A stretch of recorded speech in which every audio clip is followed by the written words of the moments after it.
तर आपल्याला जो बेल्टची विड्थ कॅल्क्युलेट करायची होती, ती विड्थ कॅल्क्युलेट करण्यासाठी एक फॉर्म्युला आहे. That is maximum tension in the belt T is equal to sigma B T. Okay.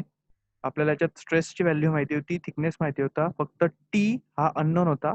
पहिले हा टी ची व्हॅल्यू काढावी लागेल आणि मग तुम्ही विड्थ कॅल्क्युलेट करू शकता. तर हा टी कॅल्क्युलेट करण्यासाठी दोन कंडिशन आपल्याकडे आहेत. आपण कसं करतो, एक जेव्हा सेंट्रिफ्युगल टेन्शन असतं गिवन, तेव्हा सेंट्रिफ्युगल टेन्शनची व्हॅल्यू ऍड करतो आणि जर सेंट्रिफ्युगल टेन्शन नसेल तर फक्त T is equal to T1 असतो. ओके. तो ह्या दोन कंडिशनने, first condition is your power is equal to T1 minus T2 into V, हा एक फॉर्म्युला, आणि T1 upon T2 is equal to e raised to mu theta. या दोन फॉर्म्युलांनी आपण T1 आणि T2 ची व्हॅल्यू फाइंड आउट केली. T1 आणि T2 ची व्हॅल्यू फाइंड आउट केली. त्याच्यानंतर टीसी जो आहे तो मास गिवन होतं, तर मासने आपण मल्टिप्लाय केलं व्ही स्क्वेअरला, तर तुम्हाला टीसीची व्हॅल्यू मिळाली. तो T1 plus TC is your total T. हा टोटल टी तुमचा T1 प्लस टीसी झाला. हा राईट साईडला राहील, लेफ्ट साईडला राहील, आणि राईट साईडला तुमचा येईल सिग्मा बी टी. त्याच्यात अननोन फक्त बी आहे. तो दोन इक्वेशन तुम्हाला मिळून जातात कम्पेअर केल्यानंतर. एक असं मिळतं जे T1 प्लस टीसीची व्हॅल्यू आहे 15,000 बी मायनस ही, आणि याला इक्वेट केल्यानंतर तुमचा आन्सर येतं बी. एकदा हा न्यूमेरिकल सॉल्व्ह करून बघा. मे बी चान्स आहे की हा न्यूमेरिकल तुमच्या फायनल एक्झाम मध्ये तुम्हाला बघायला मिळेल. ठीक आहे. सेम असाच एक न्यूमेरिकल पुढे दिलेला आहे. हा न्यूमेरिकल मी तुम्हाला तुमच्या ट्युटोरियलसाठी देईल. सेम न्यूमेरिकल आहे, फक्त व्हॅल्यूज चेंज आहे. पॉवर तिथे 7.5 किलोवॅट होती, ते 9.75, सॉरी 15 किलोवॅट पॉवर दिलेली आहे. बाकी न्यूमेरिकलची प्रोसिजर सेम आहे. हा न्यूमेरिकल मी तुम्हाला एक वर्ड फाईल बनवून त्याच्यात ट्युटोरियलसाठी देऊन टाकेल. ठीक आहे. तो ट्युटोरियलच्या लेक्चरमध्ये जर नाही समजला तर मला तसं ग्रुपमध्ये मेसेज करा. ट्युटोरियलच्या लेक्चरमध्ये मी तुम्हाला परत एक्सप्लेन करून देईन याचे आन्सर कसे फाइंड आउट करायचे. सेम न्यूमेरिकल आहे, सगळ्यात सेम प्रोसिजर आहे. ठीक आहे.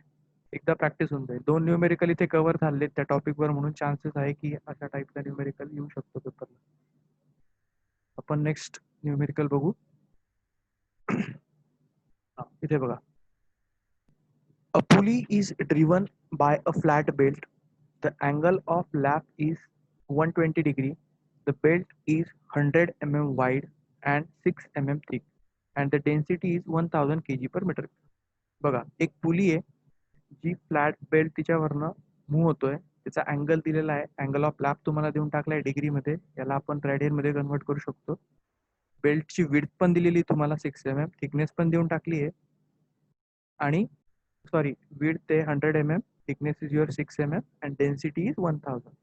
If the coefficient of friction is 0.3 and the maximum stress in the belt is 2 MPa, find the greatest power, which the belt can be transmit. तर simple याला जर आपण सॉल्व्ह करायचं म्हटलं तर बघा, ग्रेटेस्ट पॉवर म्हणजे आपण पॉवरचा फॉर्म्युला काय यूज करतो, P इज इक्वल टू ब्रॅकेटमध्ये हा तुमचा T1 minus T2 multiply by V. Simple formula आपला, power is equal to T1 minus T2 into V. पण बघा, आपल्याला काय म्हटलं, ग्रेटेस्ट पॉवर म्हणजे ही कंडिशन काय झाली, मॅक्झिमम पॉवरची कंडिशन झाली. मॅक्झिमम पॉवरच्या कंडिशनसाठी आपल्याला जी व्हेलॉसिटी आहे, आपण व्हेलॉसिटीचा फॉर्म्युला बघितलेला आहे. तर मॅक्झिमम पॉवरच्या केसमध्ये व्हेलॉसिटीचा फॉर्म्युला काय असतो तुमचा, it is square root of T by 2m. जेव्हा आपण डेरिव्हेशन बघितलं होतं छोटंसं, तर आपल्याला व्हेलॉसिटी त्याच्याने कॅल्क्युलेट करायला लागेल. आणि तसंच हा तुमचा जो T1 आणि हा T2 आहे, ह्या व्हॅल्यू पण आपल्याला मॅक्झिमम पॉवरच्या कंडिशनने कॅल्क्युलेट करावं लागते. ठीक आहे. तेव्हा आपण ग्रेटेस्ट पॉवर फाइंड आउट करू शकतो. ओके. आपण बघूया. पहिले गिवन थिंग्स लिहू. बघा, थिटा दिला आहे 120 डिग्री, त्याला रॅडियन मध्ये कन्वर्ट केलं, 120 multiply pi by 180, that is 2.1 radian. B 100 mm तिला मीटर मध्ये कन्वर्ट केली आहे. थिकनेसला पण मीटर मध्ये कन्वर्ट करून घेतलं, 0.006 metre. Density 1000 kg per metre cube. Mu 0.3. Sigma 2 MP होता, त्याला 10⁶ ने मल्टिप्लाय करून न्यूटन पर मीटर स्क्वेअर मध्ये कन्वर्ट. ठीक आहे. आता आपल्याला फाइंड आउट करायचं आहे तुमचा ही value, power is equal to T1 minus T2 into V. Okay. तर आता बघा, न्यूमेरिकल मध्ये पॉवर कॅल्क्युलेट करायची, आपल्याला T1 ची पण व्हॅल्यू माहित नाहीये, T2 ची पण व्हॅल्यू माहित नाही, आणि व्ही पण माहित नाहीये. ठीक आहे. सगळ्यात पहिले आपण व्ही कॅल्क्युलेट करू मॅक्झिमम पॉवर ट्रान्समिशनच्या फॉर्म्युलाने. तर बघा,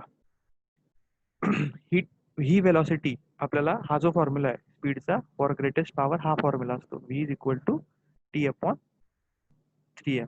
ओके, हा फॉर्म्युला असतो. तर ह्या फॉर्म्युलामध्ये बघा अननोन काय, हा कॅपिटल टी. हा कॅपिटल टी काय असतो, maximum tension in the belt. तर maximum tension in the belt जोपर्यंत आपल्याला मिळत नाही तोपर्यंत आपण व्हेलॉसिटी कॅल्क्युलेट करू शकत नाही. मॅक्झिमम टेन्शन इन द बेल्टचा फॉर्म्युला सगळ्यात पहिले आपल्याला वापरावा लागेल. तो काय आहे, T is equal to sigma B T. यात बघा सिग्माची पण व्हॅल्यू तुम्हाला माहिती आहे, बी पण माहिती आहे, टी पण माहिती आहे. तर तुम्ही maximum tension in the belt calculate करू शकता. ठीक आहे, ही टी ची व्हॅल्यू आली. त्यानंतर mass of belt per metre length M पण कॅल्क्युलेट करू शकता, कारण तुम्हाला डेन्सिटी पण माहिती आहे.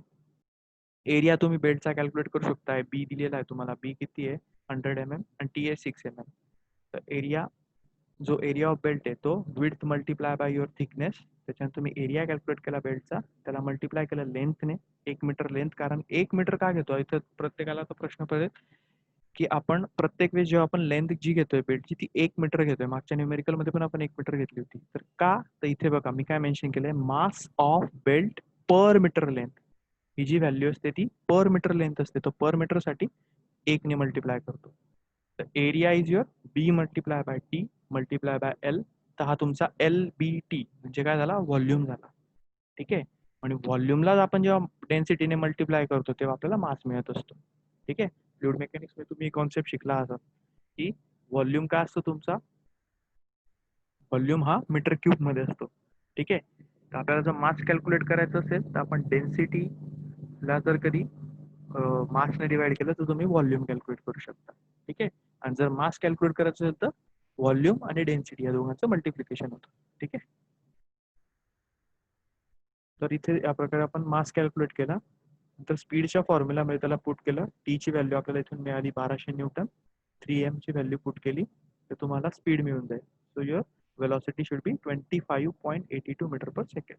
ओके, आता v मिळाला आहे, फक्त अननोन काय आहे, कॅपिटल T1 आणि T2. तो T1 आणि T2 कसा फाइंड आउट कराल, त्याच्यासाठी बघा T1, T1 काय असतं, मॅक्झिमम टेन्शन. बरोबर, तर मॅक्झिमम टेन्शन कॅपिटल टी तर आपण काढलेला आहे.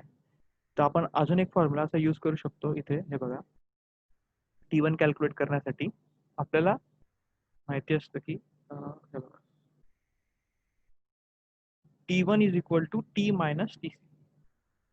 T1 is equal to T minus T C. T1 is equal to T minus T C म्हणजे काय, आपण सिम्पली काय करत असतो, कॅपिटल टी ला कसं लिहितो, capital T that is total tension is equal to your tension in side T1 plus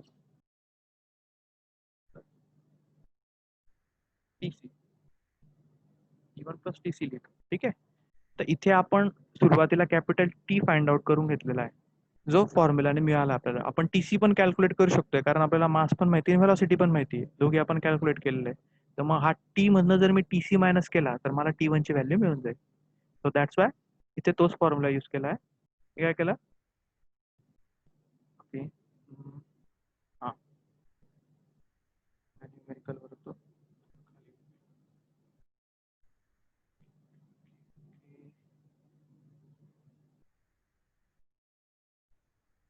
हे बघा, तर T1 is equal to T minus T C. याच्यात काय केलं, टी ची व्हॅल्यू पुट केली 1200, टीसी कॅल्क्युलेट करून घेतला. तर टीसी मॅक्झिमम पॉवर ट्रान्समिशनच्या कंडिशन मध्ये centrifugal tension TC is equal to 1/3 of your maximum tension. ही कंडिशन पण आपण मॅक्झिमम पॉवर ट्रान्समिशनच्या केसमध्ये फाइंड आउट केली होती. 3 कंडिशन फाइंड आउट केल्या होत्या. एक, टीसी इज इक्वल टू टी/3, T1 इज इक्वल टू टी/2/3, आणि हा होता व्हेलॉसिटीचा फॉर्म्युला स्क्वेअर रूट ऑफ टी/3m. ओके, तर त्याच्याने आपण सेंट्रिफ्युगल टेन्शन कॅल्क्युलेट करू मॅक्झिमम पॉवरसाठी. तर तुमचा T1 जो आहे तो टी मधनं मायनस केल्यानंतर, टी मधून टीसी मायनस केल्यानंतर T1 ची व्हॅल्यू येईल. T1 is your 800 Newton. So unknown फक्त काय राहतो, T2. तर T2 फाइंड आउट करण्यासाठी आपल्याला थिटा दिला आहे, म्हणून परत आपण हा फॉर्म्युला जो तुमचा रेशोचा फॉर्म्युला, सॉरी अँगल ऑफ लॅपसाठी आपण यूज करतो, टॉर्कचा ratio T1 upon T2 is equal to E race to mu theta. त्यात थिटा फाइंड आउट ऑलरेडी आपल्याला दिलेला आहे, गिवन दिला आहे. थिटा किती, 120 डिग्री. तो रॅडियन मध्ये कन्वर्ट केला, 2.1 radian. So T1 upon T2 is equal to E race to mu theta. सगळं काही नोन आहे, तर आपल्याला T1 आणि T2 मध्ये एक रिलेशन मिळून जाईल, दॅट इज 1.88. तर इथे आपल्याला T1 ची व्हॅल्यू ऑलरेडी माहिती 800 आहे. तर 800ला जर आपण 1.88 ने डिवाइड केलं तर तुम्हाला T2 ची व्हॅल्यू पण सॉरी 800ला जर 1.88 ने डिवाइड केलं तर तुमचा T2 मिळून जाईल. Then finally power is equal to T1 minus T2 into V. Okay, तर इथे तुमचं फायनल आन्सर येऊन जातं T1 minus T2 into V. This is your power. आता ह्या न्यूमेरिकल मध्ये बऱ्याचदा चुका काय होतात, तुम्ही सगळं गिवन थिंग्स लिहिल्यानंतर तुम्हाला वाटतं की सर पॉवरचा फॉर्म्युला आहे T1 minus T2 into V. तो जो V तुम्ही कॅल्क्युलेट करतात तो सरळ πdn अपॉन 60 ने कॅल्क्युलेट करायचा प्रयत्न करता. आता ह्या न्यूमेरिकल मध्ये एक गोष्ट तशी चांगली की तुम्हाला डायमीटर दिलेला नाहीये पुलीचा, ठीक आहे, किंवा स्पीड पण दिलेला नाहीये पुलीचा, तर तुम्ही तसं वेलॉसिटी कॅल्क्युलेट करत नाही. पण इन केस बऱ्याचदा न्यूमेरिकल मध्ये असं होतं की तुम्हाला डायमीटर पण देऊन टाकता आणि आरपीएम पण देऊन टाकतात. तर तुम्ही त्या केसमध्ये जर व्हेलॉसिटी πdn अपॉन 60 ने कॅल्क्युलेट केली तर तुमचं पूर्ण न्यूमेरिकल रॉंग होऊन जाईल. कारण आपल्याला विचारलंय greatest power, highest power, greatest power, largest power असं जर म्हटलं असेल किंवा मॅक्झिमम पॉवर जर म्हटलं असेल तर आपण नेहमी व्हेलॉसिटीचा formula T upon 3m use करू. ठीक आहे, हे डेरिवेशन पण तुम्हाला 3 मार्काला विचारलं जाऊ शकतं. मी तुझ्या 3 कंडिशन शिकवल्या आहेत ते पूर्ण डेरिवेशन 6 मार्काला येऊ शकतं. ठीक आहे, म्हणून मॅक्झिमम पॉवर जर म्हटली असेल तर व्हेलॉसिटी पहिले फाइंड आउट करून घ्यायची. टीसी फाइंड आउट करायची कंडिशन असेल तर तुम्ही टीसी T/3 नेच कॅल्क्युलेट करायचा, MV स्क्वेअरने करू नका. इथे पण तुम्ही जर समजा मासची व्हॅल्यू घेतली आणि व्हेलॉसिटीची घेतली तरी तुम्हाला आन्सर हेच मिळणार आहे, 400 न्यूटनच मिळणार आहे. करून बघाल वाटलं असतं की तुम्ही टीसी MV स्क्वेअरने कॅल्क्युलेट करून बघाल तर मास तुमचा 0.6 घ्याल आणि व्हेलॉसिटी 25.85 घ्याल तरी तुम्हाला टीसीची व्हॅल्यू तीच मिळेल. पण आपल्याला ऑलरेडी आपण हे सिम्प्लिफाय करून एक डेरिवेशन मिळवलं आहे म्हणून सिम्पल डायरेक्ट T/3 ने आपण कॅल्क्युलेट केलं. ठीक आहे, तर हा एक न्यूमेरिकल थोडा कन्फ्युजिंग आहे, छोटा आहे, सिम्पल आहे. बाकी न्यूमेरिकल पेक्षा तिथे कॅल्क्युलेशन्स कमी आहेत पण कन्फ्युजन होऊ शकतं, प्रॅक्टिसची गरज आहे. ह्या न्यूमेरिकल्स खूप सोपे आहेत, सगळे न्यूमेरिकल खूप सोपे आहेत, फक्त प्रॅक्टिसची गरज तुम्हाला आहे. जेवढी प्रॅक्टिस कराल तेवढं सोपं राहील. ह्या युनिटमध्ये आउट ऑफ मार्क्स मिळतात. 2 न्यूमेरिकल जर आले तर तुमचं तिथेच पासिंग होऊन जातं. ठीक आहे, तर अशा प्रकारे आपण इथे ग्रेटेस्ट पॉवर कॅल्क्युलेट करू शकतो. नेक्स्ट न्यूमेरिकल बघू आपण. तर हा एक न्यूमेरिकल झाला. मी एक न्यूमेरिकल तुम्हाला ट्युटोरियलला देणार आहे आणि हा जो न्यूमेरिकल आहे आपण मी तुम्हाला ट्युटोरियलला देईन. फक्त इथे थोडंसं प्रोसिजर एक्सप्लेन करून देतो की हा न्यूमेरिकल सॉल्व कसा करायचा आहे. बाकी हा न्यूमेरिकल पण तुम्हाला मी ट्युटोरियलला देणार आहे. आणि नेक्स्ट जो आहे तुमचं initial tension in the belt हे आपण नेक्स्ट लेक्चर पासून स्टार्ट करू. ठीक आहे, तर बघा आपल्याला याच्यात न्यूमेरिकल मध्ये काय दिले बघूया. An open belt drive connect 2 pulleys 1.2 metre and 0.5 metre in diameter. दोघी पुलीसचे डायमीटर दिले on a parallel shaft 4 metre distance apart. दोघांमध्ये डिस्टन्स दिले 4 मीटर. मास ऑफ बेल्ट दिलाय 0.9 kg पर मीटर लेंथ. इथे मास देऊन टाकले, तुम्हाला डेन्सिटी दिलेली नाहीये, सरळ मास देऊन टाकले म्हणजे तुम्हाला बाकीचं बी किंवा टी ची गरज नाहीये, तुम्ही सरळ एरिया वगैरे मल्टिप्लाय करायची गरज नाही, मासची व्हॅल्यू ऑलरेडी देऊन टाकली. ठीक आहे, and the maximum tension in the belt is not exceed 2000 newton. सिग्माची व्हॅल्यू पण दिली आहे, कोएफिशियंट ऑफ फ्रिक्शन म्यू पण दिला आहे. The 1.2 metre pulley which is driver, ते पण म्हटलंय की 1.2 मीटरची पुली जी आहे ती तुमचा ड्रायव्हर आहे, तिचा स्पीड दिलाय 200 RPM. Due to belt slip on one of the pulley the velocity of driven shaft is only 450 RPM. म्हणजे जी दुसरी पुली आहे जिचा डायमीटर 0.5 मीटर आहे तिचा जो स्पीड आहे तो 450 RPM झालाय. कशामुळे? स्लिपमुळे. स्लिपची कंडिशन परत त्याच्यात ऍड केली आहे, जे आपण खूप सुरुवातीला शिकलोय. स्लिप काय असतं? स्लिप एक डिफेक्ट आहे ज्याच्यामुळे आपला स्पीड रिड्यूस होऊन जातो. Calculate the torque on each of the two shaft, power transmitted and power lost in friction and what is the efficiency of drive. हा न्यूमेरिकल कम्प्लीट तुमचा आतापर्यंत जेवढ्या कॉन्सेप्ट शिकल्या त्याचा कम्प्लीट एक न्यूमेरिकल आहे, ज्याच्यात आपण स्लिपची कंडिशन पण करतोय, तुमचे T1 T2 value find out करतोय, पॉवर पण कॅल्क्युलेट करायची आहे, पॉवर लॉस पण कॅल्क्युलेट करायचा आहे आणि इफिशियन्सी कॅल्क्युलेट करायची बेल्ट. ठीक आहे, ते गिवन थिंग्स लिहू पहिले, मग सॉल्व्ह करायचा प्रयत्न. बघा D1 दिलाय 1.2 मीटर, तर रेडियस तुमची 0.6 मीटर होऊन जाईल. T2 ची value 0.5 metre. Then X is your 4 metre centre to centre distance. Mass दिलाय 0.9.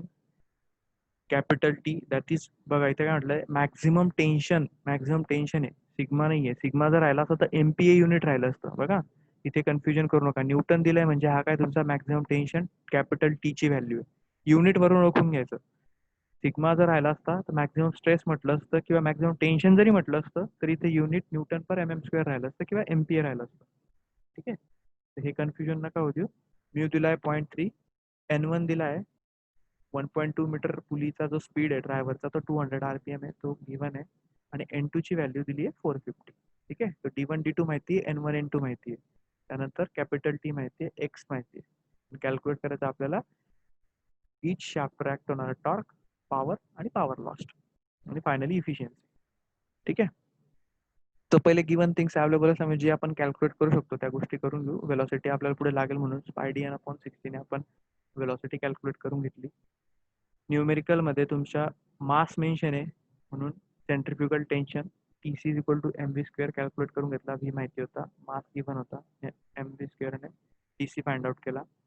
ठीक आहे, then tension in the side, tension in the side जो T1 आपण मागच्या न्यूमेरिकल मध्ये ह्या फॉर्म्युलानेच केला होता. T1 = T1 - TC. ऑलरेडी तुम्हाला न्यूमेरिकल मध्ये कॅपिटल टी ची व्हॅल्यू गिवन होती 2000 न्यूटन. TC आपण कॅल्क्युलेट करून घेतला. टी आणि TC दोघांचं सबस्ट्रॅक्शन करून आपल्याला T1 ची व्हॅल्यू मिळून जाते. ठीक आहे, तर T1 ची व्हॅल्यू मिळाली. आता T2 कॅल्क्युलेट करण्यासाठी आपण कसं करतो दरवेळेस T1/T2 = e⁻μ θ. ठीक आहे, पण ह्या ठिकाणी कुठे तुम्हाला थिटाची व्हॅल्यू गिवन आहे का? नाही. त्याच्यामुळे आपल्याला तो फॉर्म्युला यूज नाही करता येणार. काय करायचं, सगळ्यात पहिले अल्फा फाइंड आउट करायचा. कारण आपल्याला रेडियस दिलेले आहेत, रेडियस किंवा डायमीटर दिलेले आहेत, डायमीटर म्हणा किंवा रेडियस म्हणा. ठीक आहे, तर याच्याने आपण पहिले अल्फा फाइंड आउट करू. ओपन बेल्ट ड्राईव्ह साठी for open belt drive sin alpha R1 - R2/x. ठीक आहे, तर याच्यावरनं तुम्हाला R1 R2 माहिती आहे, x माहिती आहे, अल्फाची व्हॅल्यू साइन इनवर्स ऑफ दिस तुम्हाला अल्फा मिळून जाईल 5.2 डिग्री. अल्फा मिळाल्यानंतर ओपन बेल्ट ड्राईव्ह साठी आपण अल्फा कसा लिहितो, अँगल ऑफ लॅप थीटा कसा लिहितो, angle of lap = 180 degree - 2 alpha. हा ओपन बेल्ट ड्राईव्ह असेल तेव्हा. हाच न्यूमेरिकल तुम्हाला क्लोज बेल्ट ड्राईव्ह साठी पण आला असता तर आपण काय केलं असतं, इथे तुमचा R1 + R2 / x राहिला असता आणि थीटा = 180 + ट्वाइस अल्फा राहिला. ठीक आहे, तर इथून आपण थीटा कॅल्क्युलेट करू. थीटा पर तुम्हाला डिग्रीत मिळतो, डिग्रीत मिळालेल्या थीटाला आपण रेडियन मध्ये कन्वर्ट करतो by multiplying it with π/180. So theta मिळाला. परत T2 कॅल्क्युलेट करण्यासाठी तोच फॉर्म्युला T1/T2 = e⁻μ θ. इथे T1 आपल्याला ऑलरेडी मिळाला होता. सो T1 आणि T2 मध्ये जे रिलेशन मिळेल 2.438, T2 आपल्याला T1/2.438 ने T2 ची व्हॅल्यू मिळून जाईल. ठीक आहे, तर हे झाले तुमचे T1 आणि T2 च्या व्हॅल्यू. आता टॉर्क फाइंड आउट करू. तो टॉर्क काय असतो, torque on the shaft of larger pulley. तर टॉर्क काय, सिम्पली पॉवर कॅल्क्युलेट करण्यासाठी आपण जसं T1 - T2 × V करतो तसं टॉर्क फाइंड आउट. टॉर्क हा काय असतो, बेसिकली एक फोर्स मल्टिप्लाय बाय डिस्टन्स. एखाद्या पर्टिक्युलर पॉइंटवर एखादा फोर्स एका पर्टिक्युलर डिस्टन्स पासून जेव्हा ऍक्ट करतो त्याला आपण टॉर्क म्हणत असतो. ठीक आहे, तर न्यूटन पर मीटर हे त्याचं युनिट आहे. ठीक आहे, जसं डिस्प्लेसमेंट आपण कॅल्क्युलेट करतो force into torque is your basically force into displacement. So force काय, फोर्सच्या ऐवजी इथे आपण टेन्शन कॅल्क्युलेट करतो न्यूटन्स मध्ये, म्हणून हा दोघी टेन्शनचा सबस्ट्रॅक्शन केल्यानंतर त्याला जर रेडियसने मल्टिप्लाय केलं तर तुम्हाला टॉर्क मिळेल फॉर लार्जर पुली. ठीक आहे, आपण लार्जर पुलीसाठी टॉर्क कॅल्क्युलेट करतोय म्हणून R1 ने मल्टिप्लाय करतोय. स्मॉलर पुलीसाठी जेव्हा कॅल्क्युलेट करू तेव्हा R2 ने मल्टिप्लाय करू. तर दोघी शाफ्ट साठी आपल्याला जो टॉर्क फाइंड आउट करायचा आहे तो या दोघी टॉर्कचं जे तुमचं सबस्ट्रॅक्शन आहे त्याला रेडियसने मल्टिप्लाय केल्यानंतर तुम्हाला टॉर्कची व्हॅल्यू मिळून जाईल. Okay, so torque for larger pulley and smaller पुलीची व्हॅल्यू आपल्याला इथून मिळाली. ठीक आहे, फायनली टॉर्क फाइंड आउट केल्यानंतर आपण पॉवर कॅल्क्युलेट करू शकतोय. पॉवर तर सिम्पल आहे, T1 - T2 × V. हा फॉर्म्युला परत यूज करून सिम्पली तुम्ही पॉवर कॅल्क्युलेट करू शकता. नाव हा फक्त तुम्हाला हा कॉन्सेप्ट थोडा नवीन आहे, पॉवर लॉस्ट इन फ्रिक्शन. हे आतापर्यंत आपण घेतलं नाहीये.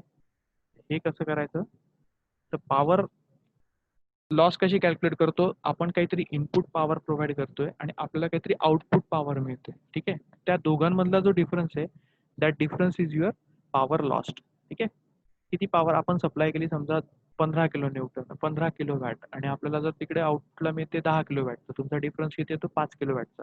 तो हा जो 5 किलो वॅटचा डिफरन्स आहे हा तुमचा लॉस्ट होत असतो फ्रिक्शनमुळे. बेल्ट हा कंटिन्युअसली जेव्हा रोटेट होतोय पर्टिक्युलरली, कारण बघा न्यूमेरिकल मध्ये आपल्याला ऑलरेडी काय दिलं होतं की slip condition, due to slip condition. तर ह्या स्लीप कंडिशन्समुळेच काय होतंय, फ्रिक्शन वाढतंय. त्या फ्रिक्शनमुळेच काय होतंय, तुमची पॉवर लॉस्ट होते. प्रॅक्टिकली स्टेटमेंट वाचल्यानंतरच जर न्यूमेरिकल समजलं ना, तर तुम्हाला त्या गोष्टी बरोबर कळतात. तर आपण इनपुट जी तुमची पॉवर आहे तिथे कॅल्क्युलेट करून घेतलेली. ठीक आहे, तुमची जी पॉवर आहे इनपुट पॉवर ती कॅल्क्युलेट केलेली. इथे एक सेपरेट फॉर्म्युला दिला त्याच्यासाठी की टॉर्क मल्टिप्लाय बाय 2 पाय. हा फॉर्म्युला तुम्ही डायनामोमीटरच्या केसमध्ये शिकला असाल. आयसी इंजिन मध्ये डायनामोमीटरच्या कॉन्सेप्ट मध्ये 2 पाय टी टॉर्क 2 पाय multiply by torque divide by 60. 2 पाय NT आपण ज्याला म्हणतो, 2 पाय NT/60 पॉवर कॅल्क्युलेट आपण जनरली रोटेटिंग डिव्हायसेस आपण पॉवर कॅल्क्युलेट करत असतो, जसं डायनामीटर झाला किंवा शाफ्ट झाला. तर शाफ्टची जर पॉवर कॅल्क्युलेट करत असतो किंवा रोटेटिंग डिव्हाइसची, तर त्या केसमध्ये आपण हा फॉर्म्युला यूज करतो 2 पाय NT/60. ठीक आहे, इनपुट पॉवर तुम्ही 2 पाय NT/60 ने कॅल्क्युलेट करा किंवा ही पॉवर लिहा, व्हॅल्यू सेम राहील 13.78 किलोवॅट. पण आता आउटपुट पॉवर काय आहे, तर इथे काय केलंय, लार्जर पुली फॉर लार्जर पुलीचा टॉर्क मल्टिप्लाय केलाय P1 साठी आणि स्मॉलर पुलीचा टॉर्क मल्टिप्लाय केलाय P2 साठी. कारण ड्रायव्हर तुमचा पॉवर सप्लाय करतोय 13.78, पण तुमचा जो रिसिव्हर आहे, जो स्मॉलर पुली आहे, ती किती पॉवर घेते, 12.91. म्हणून हा तुमचा पॉवर लॉस्ट होईल. ठीक आहे, तर सेपरेट सेपरेट आपण पॉवर कॅल्क्युलेट करू. Power produce by your first pulley, that is larger pulley. So that's why here 2 पाय NT/L/60 ही व्हॅल्यू आली 13.78 आणि स्मॉलर पुलीसाठी ही आली 12.91. ठीक आहे, 2 पाय NT/60. फक्त TL आणि TS ची व्हॅल्यू व्हॅरी होते, बाकी सगळ्या व्हॅल्यू सेम आहेत. N1 N2 पण व्हॅरी होतोय. हे सगळं केल्यानंतर आपल्याला जो पॉवर लॉस मिळेल तो दोघांचा डिफरन्स असेल, दॅट इज युअर 0.87 किलोवॅट. आणि फायनली येते इफिशियन्सी. तर इफिशियन्सी कसं कॅल्क्युलेट करतो आपण, output power upon input power. So your output power is 12.91 जी तुम्हाला स्मॉलर पुलीला मिळते, आणि युअर इनपुट पॉवर इज 13.78. तर दोघांचा रेशो घेतला तर आपल्याला व्हॅल्यूमध्ये 0.937 और 93.7. तुम्ही जेव्हा ॲक्च्युअल कॅल्क्युलेशन कराल या न्यूमेरिकलचं, तेव्हा तुमच्या थोड्या व्हॅल्यू चेंज होऊ शकता. ही तुमची इफिशियन्सी इथे आली 93.7, तुमची 92 ते 94च्या दरम्यान व्हॅल्यू येऊ शकते. सो तेवढं चालतं. Okay, so this is all about your numericals for maximum transmission of power as well as centrifugal tension. तर हे चारही न्यूमेरिकल खूप इम्पॉर्टंट आहे. त्याच्यातले 2 न्यूमेरिकल मी तुम्हाला सेम असल्यामुळे ट्युटोरियलला देतोय. ते दोघे न्यूमेरिकल तुम्ही प्रयत्न करा. जर नाही सॉल्व्ह झाले तर ट्युटोरियलच्या लेक्चरमध्ये मी तुम्हाला त्याचं सोल्युशन प्रोव्हाइड करून देईन. ओके ओके, जर काही अडचण असेल तर मला ग्रुपला तसं विचारा. आपण नेक्स्ट लेक्चरमध्ये initial tension in the belt start करू. ठीक आहे, what is mean by initial tension in belt, त्याच्यावरचे न्यूमेरिकल पुढे सॉल्व्ह करू. टॉपिक खूप सोपा आहे, कठीण काहीच नाही ह्या युनिटमध्ये. फक्त एवढं प्रॅक्टिसची गरज आहे. फॉर्म्युले सगळे व्यवस्थित लिहाल, प्रॅक्टिस कराल तर तुम्हाला जमते. एक सेपरेट नोटबुक करून घ्या, त्याच्यात एक एक न्यूमेरिकल डेली बेसिसवर सॉल्व्ह करत जाल तर सोपं जाईल.